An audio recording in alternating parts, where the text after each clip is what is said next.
আগামী 30 কার্যদিবসের মধ্যে যদি সরকার এই খুনের বিচার কার্য সম্পন্ন করতে ব্যর্থ হয়, তাহলে আমরা 30 কার্যদিবসের পরে সরকার পতনের আন্দোলন শুরু করব।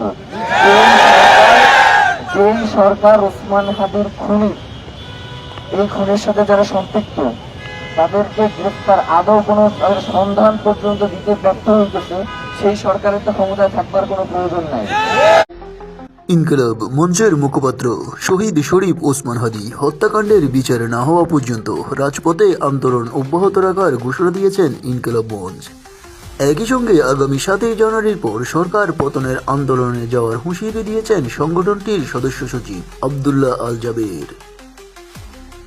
শুক্রবার 2 জানুয়ারি জুমার নামাজের পর ঢাকা বিশ্ববিদ্যালয়ের কেন্দ্রীয় মসজিদ থেকে বিক্ষোভ মিছিল শুরু করে ইনকিলাব মঞ্চের নেতাকর্মীরা। সেখান থেকে গিয়ে শাহবাগে অবস্থান নেন, আর সেখানে স্লোগানে উত্তাল হয়ে পড়ে শাহবাগ।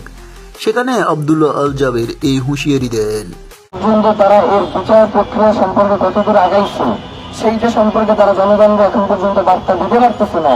তাহলে এই সরকার দিয়ে আমরা কি করবো? এই সরকার তো গণজঙ্গলকে ঘাস কাটবে, বাইরে তো এই সরকারের আর কিছু করবে না।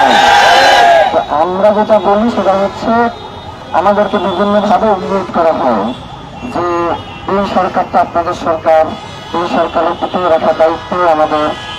অনেক হ্যান অনেক আলাপ। ওসমান হাদি তার জীবদ্দশায় কোনোদিন কি সচিবালয়ে গেছে? কোনোদিন কোন উপদেষ্টার কাছে ধর্ণা গেছে? তাইলে এই সরকার যদি আমাদেরই হয়, এই তার একজন বড় স্টেকহোল্ডার তো ওসমান হাদি, যে এই সরকারকে ক্ষমতায় বসিয়েছে, তাই না? তাইলে ওসমান হাদির মতো একজন মানুষ, যিনি পুরো বাংলাদেশের কণ্ঠস্বর হয়ে উঠছেন, যিনি জুলাই জজবার প্রাণ বা জুলাই পরবর্তী সময়ে জনগণ শুধুমাত্র একজনকে বিশ্বাস করতে চোখ বন্ধ করে, সেটা হচ্ছে ওসমান হাদি।